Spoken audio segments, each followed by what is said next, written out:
यत्न पूर्वक खाओ, भोजन करो, यत्न पूर्वक भाषण करो, जिससे पाप का बंध आश्रम न हो।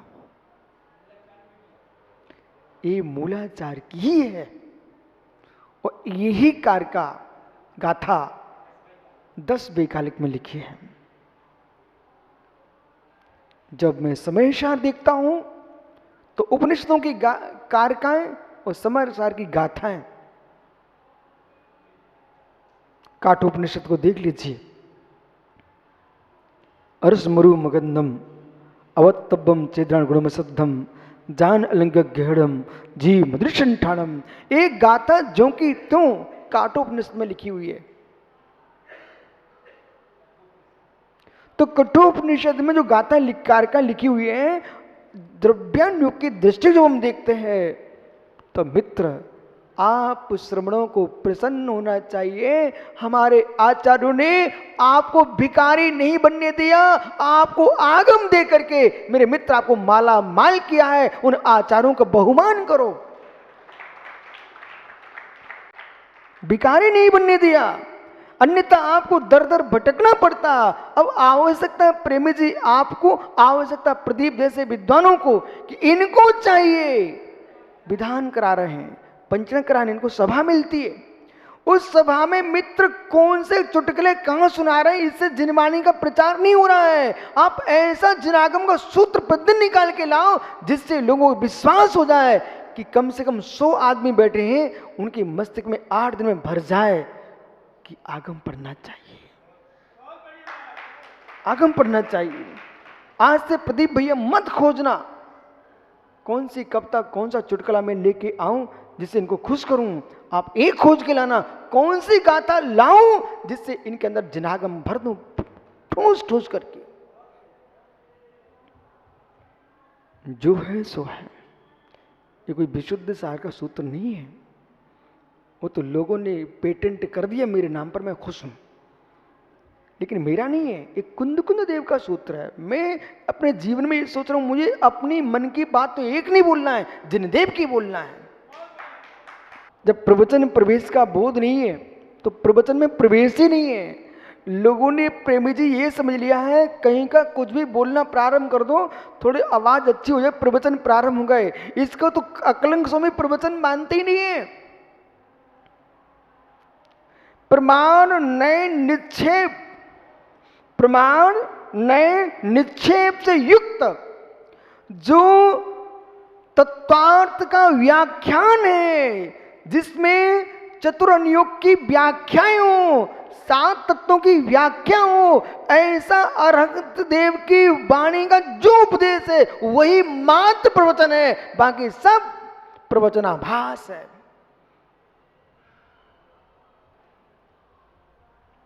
चेहरा देख के प्रवचन नहीं होता है, आगम देख के प्रवचन होता। बोला एक कह दिया है कि फूलचंद प्रेमी जी को बनारसी पंडित खुश करना है, तो 1 घंटे उपदेश दिया, थोड़ा बनारसी की प्रशंसा कर दी, थोड़े प्रदीप भैया की प्रशंसा कर दी, थोड़ा ज्ञानचंद जी की पाटनी की प्रशंसा कर दी, थोड़ा महावीर पाटनी की प्रशंसा कर दी, बस 1 घंटा पूरा हो गया। बोले क्या हुआ, अब जिनवाणी करो। जिनवाणी हुई नहीं है, जिनवाणी किसकी करो? जिनवाणी हुई नहीं, जिनवाणी जब होगी त्रैकाल्यम द्रव सटकम नौपे सहितम जीव सटकाए लेस्या पंचायत तनकाया, ये व्याख्या होंगी तब जिनवाणी होगी। जब ये हुआ ही नहीं है तो जिनवाणी किसकी कराऊं?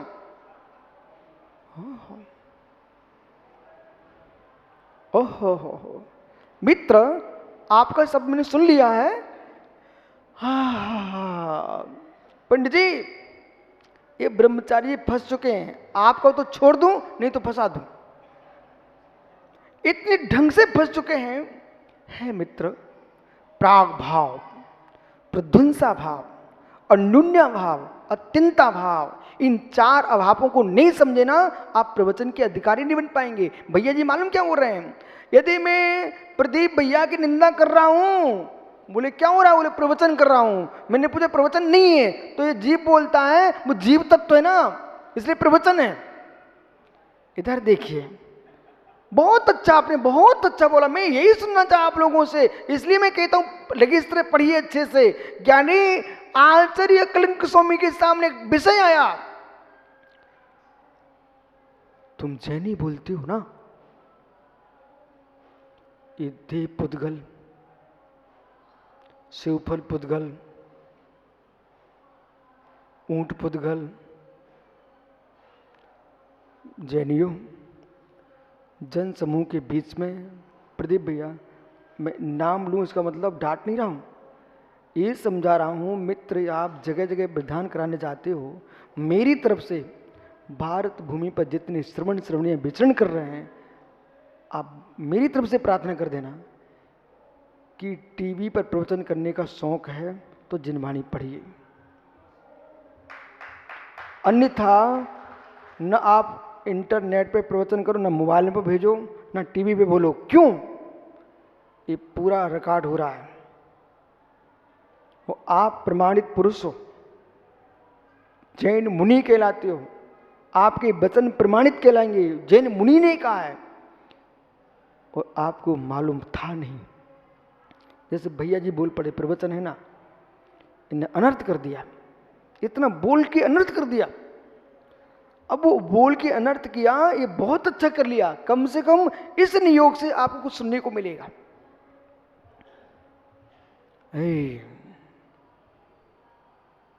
क्या खा रहे, सब पुद्गल है।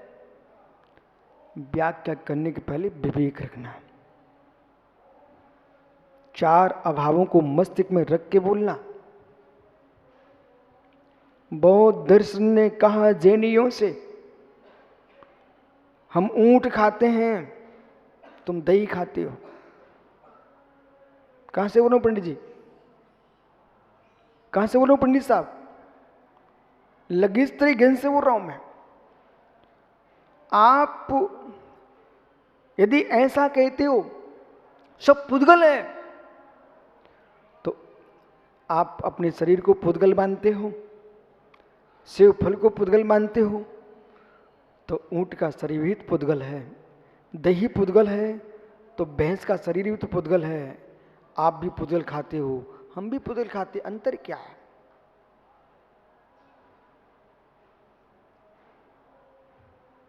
क्या हुआ? अंतर क्या है? फिर स्वर भी पुद्गल खाता है, आप भी पुद्गल खाते हो, पुद्गल है ना, स्वीकार करो। यदि प्रदीप की निंदा करना प्रवचन हो सकता है, तो सुअर के खाने वाला जो भोजन है वो आपका भी हो सकता है।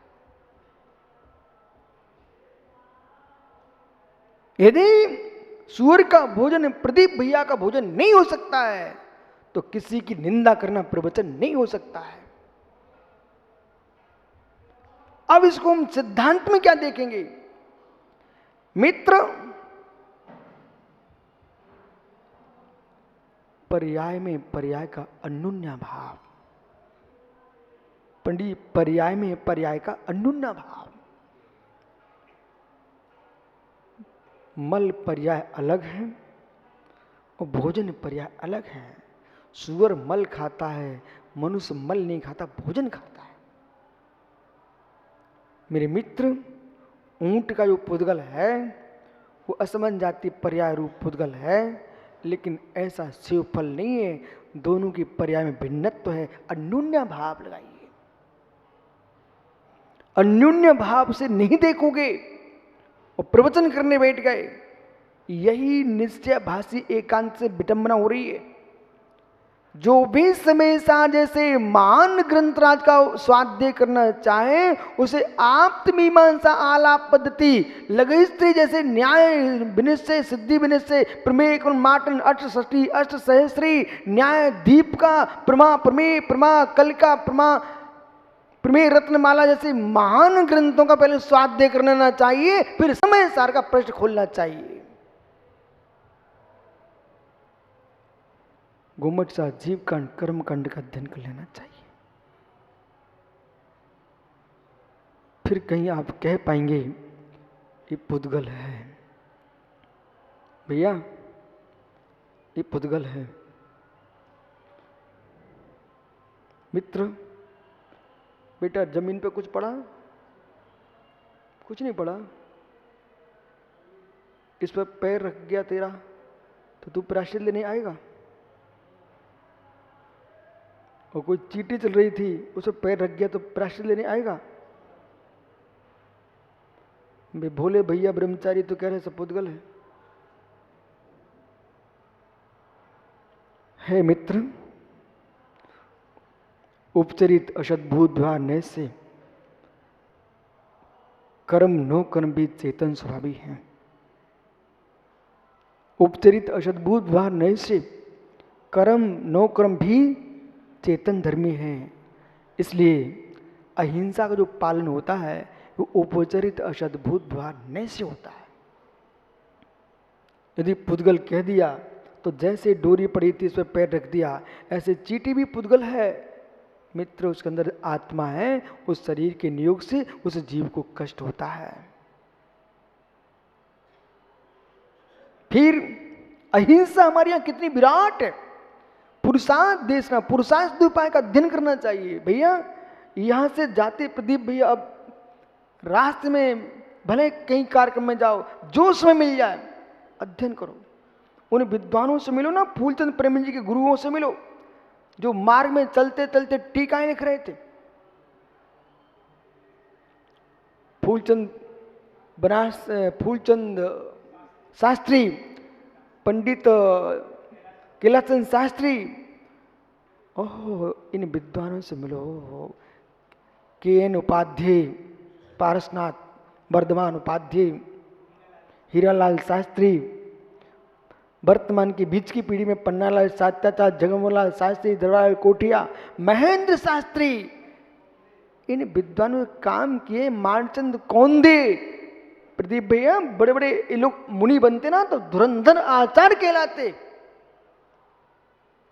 इसलिए वर्तमान जितने मुनिराज बैठे हैं मैं तो इनको भर रहा हूं, बेटा आप युवावस्था मुनि बने हो, ऐसे सिद्धांतों का अध्ययन करो। कब तक नाम लेते रहोगे पंडित गोपाल दास बरैया का कि स्यादबाद बासपति, विद्या वाचस्पति, ये कब तक उपाधियां देते रहोगे। और प्रेम जी आपसे भी कह रहा हूं, कम से कम एक ऐसा विद्वान निकला जिसने अपने बेटे को इतना योग्य बना दिया अनेकांत को, जो कि आज देश में नाम कमा रहा है। जितने विद्वान हैं सबसे कहो पंडित जी बांझ बन के मत जाओ, भोग भूमिया बन के जाओ। बांझ बन के मत जाओ, भोग भूमि बन के जाओ। बांझ स्त्री खा पी कर मर जाती, कुछ भी छोड़ के नहीं जाती है, लेकिन भोग भूमि मरने के पहले युगलियां छोड़ के जाता है। जितने विद्वान हैं इन सब अपने बेटे कम से कम विद्वान बना के जाना चाहिए। और नहीं बेटे बना पाओ तो मेरे मित्र दूसरे के बेटों को अपना शिष्य बना करके उनको विद्वान बनाओ। पंडित जी देखो ये सुंदर बगिया, इनमें आगम के फूल खिल गए ना तो पूरे देश में जैनत्व का डंका पिटेगा। बस जैसा मैं चाहता हूं ऐसा मानते रहें लोग, मेरा विश्वास है एक एक साधु अपने आप में कुंद कुंद की वाणी को बिखेरेगा, भगवान महावीर की वाणी बिखेरेगा।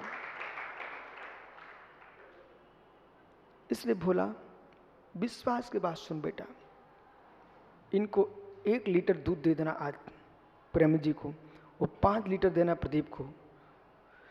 दोनों के हाथ में मिश्री और नींबू दे देना, मिश्री दे देना और नींबू दे देना। वो कहना आप अपनी प्रज्ञा का प्रयोग कर लीजिए। देवेंद्र भैया नींबू निचोड़ता है जीभ तो दूध का क्या होगा? भैया दूध का क्या होगा? उबलते दूध में नींबू निचोड़ेगा तो क्या होगा? फट जाएगा। भैया प्रदीप उबलते दूध में मिश्री डाल देगा, मधुरता और उग्र हो जाएगी। ऐसे बेटा भोला 24 घंटे में एक बार भी तुम रूठ गए, आपने विशुद्धि में नींबू निचोड़ दिया है। जब चित्त प्रसन्न होता है, आपको मालूम पंडित जी, बनारस बाद में पहले दलपतपुरी की याद करो, जब तुम्हारे दादा दादी गाय से दूध निकालने जाते थे, कितनी गरीब श्रावक होगा, सबसे पहले गाय को अच्छा खिलाता था। दूध निकालते समय भी सानी करके रख देते थे, वो प्रेम से या तो बछड़े को चाटे या सानी खाए। जितना खुश होगी गाय उतना दूध मधुर निकलता है। ऐसे गुरु को खुश रखो और स्वयं खुश रहो तो विद्या छमाछम बरसती है। स्वयं भी दुखी नहीं होना चाहिए, गुरु को दुखी नहीं रखना चाहिए। मैंने तो गाय को दूध लगाते देखा है, भैंस को दूध लगाया, पनीर मैंने लगाया है जब विद्यार्थी था, पर मुझे मालूम था कैसे बाल्टी भर के लाता था। पर कैसे, पहले उसको सानी खिलाओ और बाल्टी भर के लाओ। ऐसे जिसको विद्या चाहिए वो अपने गुरु को खुश रखे। और मेरे मित्र, संसार का सुख चाहिए, पंडित जी दुनिया में घूम करके जो कुछ लाती हो पद देवी को पकड़ा देती, बोले देवी तुम खुश रहेगी तो मेरा संसार का सुख खुश रहेगा। संसार का सुख चाहिए तो पत्नी को खुश करना पड़ेगा, और मोक्ष सुख चाहिए तो व्रतों का निर्दोष पालन करना पड़ेगा। आपका समय हो गया ज्ञानी, इसलिए आज इतनी ही समझ के रखना,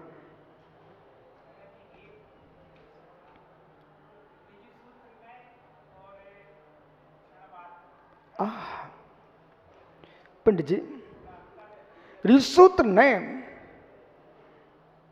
आप अभी रहो यहां पर, बहुत आनंद आएगा। ऋषिसूत्र नए और क्षणिक बाद एकांत ऋषिसूत्र ने, क्षणिक बाद एकांत ऋषिसूत्र, क्षणिक बाद और शादबाद कौशल युक्त ऋषिसूत्र ने, वो शादबाद सम्यक है। संक्षेप में इतने समझना, विस्तार में देखना है तो सूक्ष्म ऋषिसूत्र, स्थूल ऋषिसूत्र, जो सूक्ष्म ऋषिसूत्र का एकांत है उसका नाम क्षणिकवाद है। लेकिन क्षणिकवाद क्यों है, वो पर्याय को न लेकर के द्रव्य को ही नाश मानता है, और ऋषिसूत्र ने पर्याय को देखता, द्रव्य को नहीं देखता। बराबर, इसलिए जो क्षणिक एकांत बोध में जाता है वो जो ऋषिसूत्र नया आभास हो जाता है, और जो द्रव्य को लेकर के पर्याय के पणमन में ऋषिसूत्र देखता है वो ऋषिसूत्र नय होता है। आत्मा स्वभावम परिभाव भिन्नम, आत्मा स्वभावम परिभाव भिन्नम, आत्मा का स्वभाव प्रभाव अत्यंत भिन्न। महावीर स्वामी की